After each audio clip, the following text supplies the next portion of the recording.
Hi, my name is Rachel Chin, and today I have the absolute pleasure of introducing my friend Camryn Dean. The first time I ever met Camryn was on the infamous Gmail chat. I remember hearing about this cool new girl, so I did everything in my power to befriend her. To this day, I'm glad that my slightly creepy endeavors paid off because I have such a great friend in Camryn. She's genuine, caring, hardworking, and beautiful inside and out.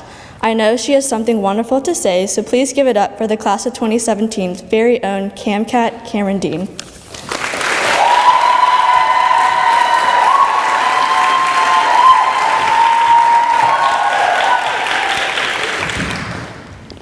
It was the summer of 2015.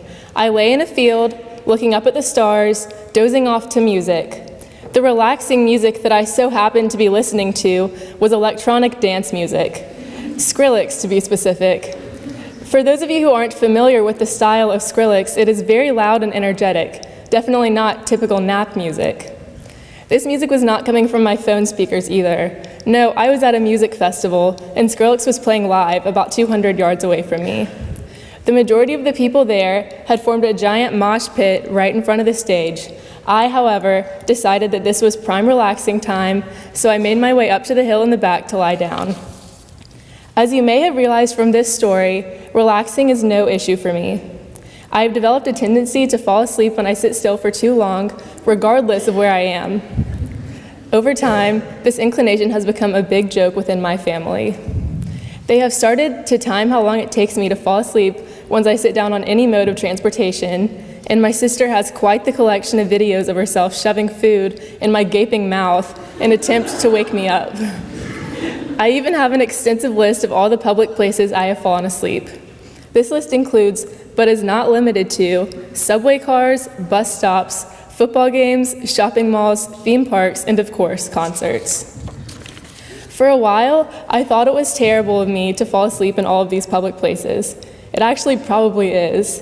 But I also find it a complete necessity for me to squeeze in these moments of rest whenever I can, because we live in a world that never stops moving. I found that if I never give myself the chance to relax, life becomes more strenuous and I forget to enjoy it at all. Some might argue that I forgot to enjoy the Skrillex concert by choosing that as my time to rest, but I disagree. I may not have been dancing right up at the stage with most other people, but I still enjoyed the music from the hill where I was lying down. I was still able to enjoy the company of my friends, the beauty of the sky, and the flashing lights coming from the stage. I could feel the vibrations of every beat of the music in the ground beneath me. I still look back on that night completely content because I feel that I did not miss out on a single thing. Relaxation does not give us a worse perspective on life, but perhaps a much more meaningful one. I know that at St. Mary's, we all very easily get caught up in our work. My week usually consists of showing up in the mornings, too concerned about the math test I'm about to have to take, or the English assignment I didn't quite finish, or even the colleges that I'm still anticipating decisions from. Then, when it's finally the weekend, I try to hang out with my friends as much as possible. This layout of my week may be very similar to yours, or maybe the exact opposite, but the one thing I do know is that we all need to stop every now and then to relax. Of course, a lot of the breaks that I take are very literal when I just fall asleep spontaneously during the day. The more important and helpful breaks that I take, however, revolve around distancing myself from the chaos of life, such as blasting my favorite songs in the car as loudly as possible, or sacrificing a night of the weekend just to stay home and watch some Gilmore Girls. Doing these things gives me a needed refresher from the stress that comes with living. When I later return to reality, my eyes are more open to the smaller things that make the busyness of life worth it.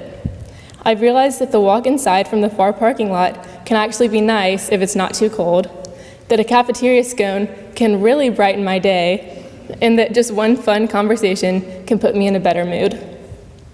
If you haven't already, try to find your own way of relaxing, because I promise it's worth it. And if you can't seem to find your own way, you can always go buy some Skrillex tickets. Thank you.